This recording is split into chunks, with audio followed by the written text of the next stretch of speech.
Toppers club IAS academy में सभी छात्र छात्राओं का स्वागत है। आशा है आप अच्छे होंगे, परिवार साथ कुशल और मंगल होंगे। आज बहुत महत्वपूर्ण टॉपिक है जो यूपीएससी, पीसीएस, आरओ, एपीएस सभी एग्जाम के लिए महत्वपूर्ण है। करंट अफेयर्स की श्रृंखला में ये आज जो टॉपिक है उसमें हम अध्ययन करेंगे बीबीसी की लिस्ट में शामिल भारतीय 4 महिलाएं। जी हाँ, जब भी इस तरह से लिस्ट जारी होती है, अगर भारतीय महिलाएं उसमें शामिल होती हैं तो आपके लिए पीटी तो इंपॉर्टेंट होता ही होता है, मेंस में आपके निबंध के लिए और जीएस के लिए ये उदाहरण बहुत महत्वपूर्ण हो जाते हैं। इसमें हम सबसे पहले देखेंगे वो है जेस्टुनमा तेंजिंग पाल्मो। कहाँ की है? ये भारत की है। रियलिटी में ये भारतीय ये कहाँ की है? ये इंग्लैंड की है और ये बहुत कम उम्र में भारत आकर के बौद्ध भिक्षुणी बन गई थी। जेस्टुनमा तेंजिंग पाल्मो। जेस्टुनमा जो है ये एक नाम है, पद का नाम है जिसका अर्थ होता है सम्मानित गुरु। ठीक है, ये किशोर उम्र में ही बौद्ध भिक्षुणी बन गई थी। 20 साल वर्ष की उम्र में इन्होंने भारत की यात्रा की और तिब्बती बौद्ध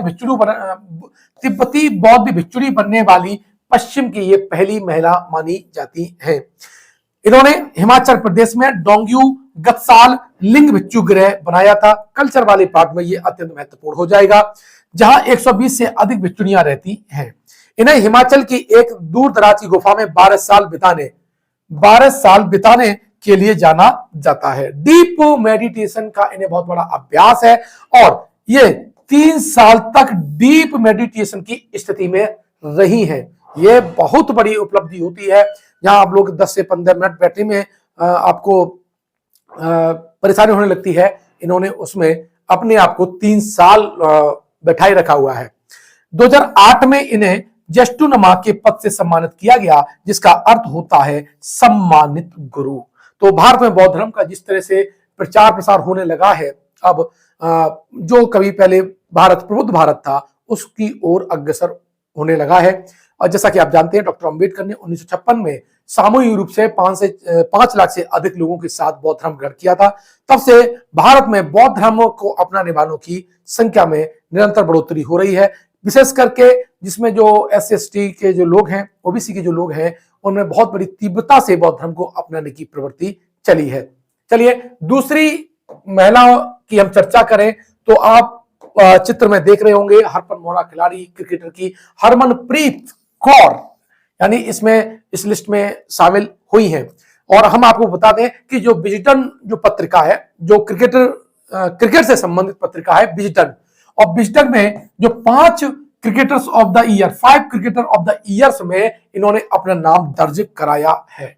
भारतीय महिलाओं ने अब विश्व स्तर पर अपनी उपस्थिति दर्ज करानी आरंभ कर दी है। जैसे जैसे शिक्षा का प्रसार हो रहा है, वुमेन्स के राइट्स जिस तरह से उन्हें मिलते चले जा रहे हैं और एक नया इतिहास, नई इबारत भारत लिख रहा है और उस इबारत को लिखने में आधी आबादी का बहुत बड़ा योगदान है।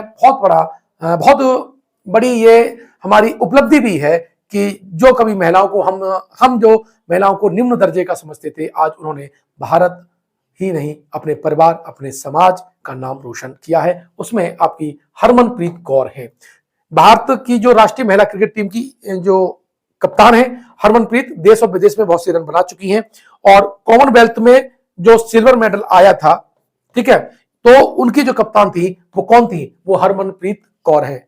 इसीलिए अपनी बेटी को उसी दृष्टि से देखिएगा कि ये भारत की सबसे सर्वश्रेष्ठ बेटी है जो नाम रोशन कर सकती है। इसलिए अपनी बेटियों को पढ़ाइएगा। अगर आप स्वयं तैयारी करने वाली छात्रा हैं तो अपने आप को इस देश की बेटी को मानते हुए ऐसा सोचना है कि इस देश को मैं कुछ ऐसा करके जाऊंगी, परिवार का उसमें नाम होगा, माता पिता का नाम रोशन होगा। मेरा आपसे निवेदन है, टॉपर्स क्लब आईएएस एकेडमी आपके लिए कार्य कर रही है।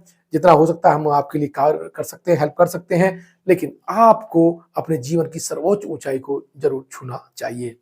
चलिए इसी क्रम में आगे हम देखें तो अगली जो शख्सियत है वो दिया मिर्जा है। जैसा आप जानते हैं, दिया मिर्जा फिल्म अभिनेत्री हैं और वो इन्वायरमेंट से भी जुड़ी हैं। उन्होंने इन्वायरमेंट की जो संगठन में उनमें और जो वन्य जीव होते हैं उनकी सुरक्षा में भी अपना बहुत बड़ा योगदान दिया है।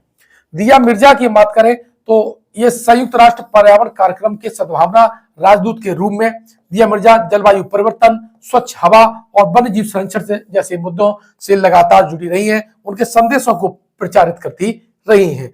वह production house one India stories की संस्थापिका भी हैं। ये भी बात इंपॉर्टेंट है, ये पॉइंट भी आपके लिए इंपॉर्टेंट हो जाएगा।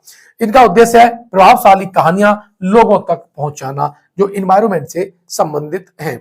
The save the children international fund for animal welfare की ये राजदूत हैं और सेंचुरी नेचर फाउंडेशन की ये बोर्ड मेंबर भी हैं। दिया मिर्जा की मैं बात कर रहा हूं, फिल्म अभिनेत्री हैं।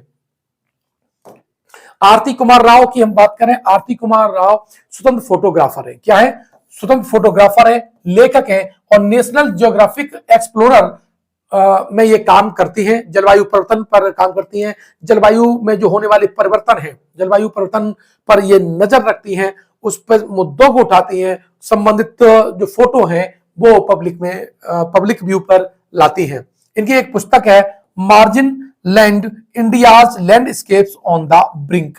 ये बहुत महत्वपूर्ण किताब है और जब इन्वायरमेंट का कोई टॉपिक लिखते हैं या पीटी में ये जब प्रश्न ये पुस्तक पूछी जा सकती है और मेंस में आप इनके इस बुक्स का, इनके कार्यों का आप उदाहरण देकर के अपने कंटेंट को रिच कर सकते हैं। तो जो 4 महिलाएं हैं इनके बारे में मुझे लगता है इस बार आरओ या पीसीएस में ये प्रश्न पूछा जा सकता है, एपीएस में करंट में ये प्रश्न पूछा जा सकता है, इसलिए मैंने इसका एक अलग स्पेशल वीडियो बनाया है। इन चारों के बारे में आप स्पष्ट रूप से लिख लीजिएगा। इसकी पीडीएफ है, हमारे जो भी करंट अफेयर्स की जो पीडीएफ है वो टेलीग्राम ग्रुप पे मिल जाती है। टेलीग्राम ग्रुप से आप उसे फ्री ऑफ कॉस्ट डाउनलोड कर सकते हैं। साथ ही जो टॉपर्स क्लब आईएएस एकेडमी का मोबाइल ऐप है वहां भी आपको ये सारा मैटर फ्री ऑफ कॉस्ट मिल जाता है। आपने वीडियो को देखा, लाइक किया, शेयर किया, बहुत बहुत धन्यवाद। अगर कोई भी सुझाव है तो हमारे कमेंट बॉक्स में आप उसे लिख सकते हैं। मिलते हैं नेक्स्ट वीडियो में, धन्यवाद।